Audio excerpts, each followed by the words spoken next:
way of mending tears is using your multiple zigzag stitch on your sewing machine, which I will show you in just a second. I like this as my preferred way for tears that have an actual cut through them. So it's not a worn out fabric where there's not quite a hole started. This actually has a tear or a slice. And so the multiple stitch zigzag kind of goes back and forth and grabs one side of the tear and grabs the other side and sort of seals it back together. So again, we're going to cut a piece of fusible interfacing to reinforce the back side of our tear, and so that our zigzag stitch has something to grab. And at the same time as I fuse it, I don't want to spread my tear wider. What I want to do is sort of get rid of any sort of frays that are sticking up, but also try to keep the tear closed as much as possible without puckering the fabric, and fuse it together so it holds as tight as possible for an easier way to stitch and make it more invisible. So I've cut a round piece of fusible interfacing. Again, I like to round my corners so that anytime you have a lot of wear on a certain area, like the knees, a sharp corner in a patch or interfacing won't wear through to the good side, and see that. Round corners provide a bit of softness to where you're mending. So my tear is right there, and like I said before, I'm going to try to just butt up that tear so that it sort of closes before I even fuse the interfacing on the back side. And I'm just making sure nothing looks like it's going to pucker. Centering my interfacing right on top of my tear now with the bumpy side face down. My pant leg is inside out, so this is getting fused on the wrong side of these pants. And then I'm going to replace it with a press cloth and press my interfacing down for about 10 to 20 seconds. So once we've done that, this should stick our interfacing to our back side of our hole and give us that stability that the machine needs to stitch it shut. So some of you will think that's great and good enough because all you've done is fuse the interfacing behind and it's already sort of sealed up that tear. However, if you wash these repeatedly, this will just rip right back over. It's not a secure mending.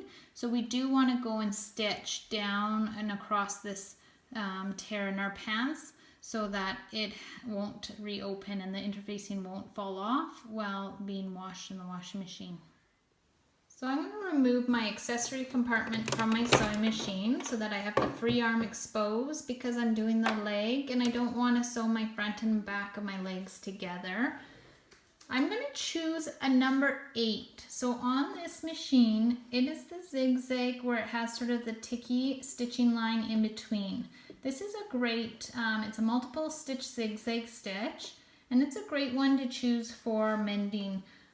So I'm going to go arrow up to select number 8, and then I'm going to just adjust.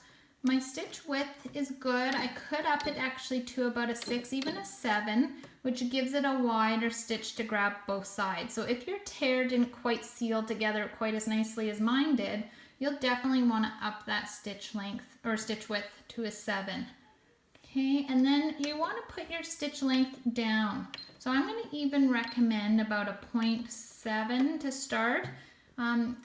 You want it closer together so there's not a gap. Again, we're trying to fill in the tear with thread. We're thread painting sort of fabric back together to give it some support and some durability.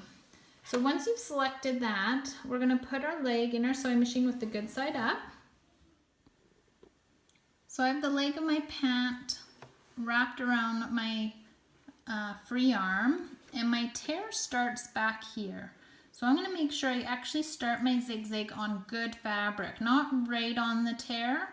That'll leave a weak spot almost exposed. So you want to start about a 1/4 inch onto good fabric first, and then just making sure that the sort of the middle of your foot is running the tear, because then your zigzag would grab across on each side of it as you go.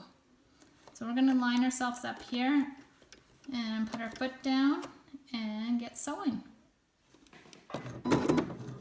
So it will do a locking stitch at the beginning where it's just those 4 little stitches where it's gone up and down, so you don't actually have to do a back stitch. And all I'm doing is trying to keep the paddles on either side of that tear.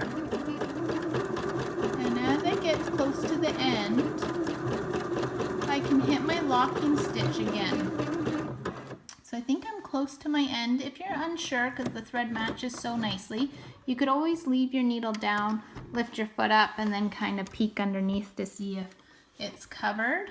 So I'm going to hit my locking stitch. So my locking stitch is this circle, and that will just lock the last stitch 4 times. It replaces a back stitch. You could back stitch it, just give it a little bit bulkier of an end to your mend. So I've pulled it out here so you can see, but it's just done a nice tight zigzag across that tear.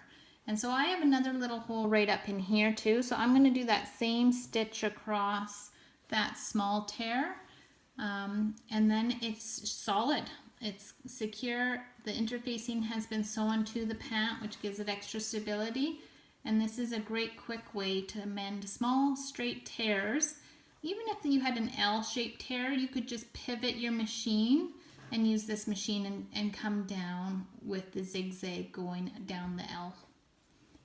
So let's do the last little hole here, and I'll show you the finished result.